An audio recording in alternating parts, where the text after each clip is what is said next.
The impact of a virus is not uniform across a country. The viral epidemiologists are better, can explain that to you better. Sometimes in one area, the outbreak is more severe. In another area, the outbreak is less.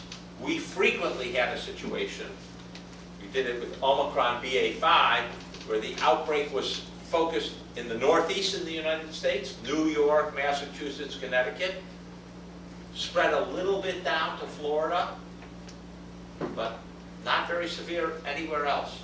We had a few outbreaks that were focused on Minnesota, really bad. The rest of the country, hardly anything. And I don't think anyone has a good explanation why certain countries got much worse than others. Maybe the epidemiologists here will be able to help us understand why, except for South Africa, the continent of Africa, almost entirely spared. Very, very, very few deaths in the continent of Africa.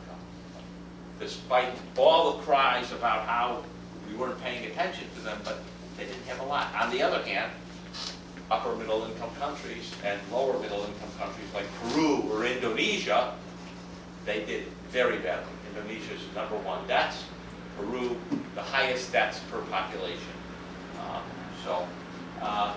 That means that we should not, we should have some national policies, don't get me wrong, but they have to be tailored to how severe the situation is in each locale.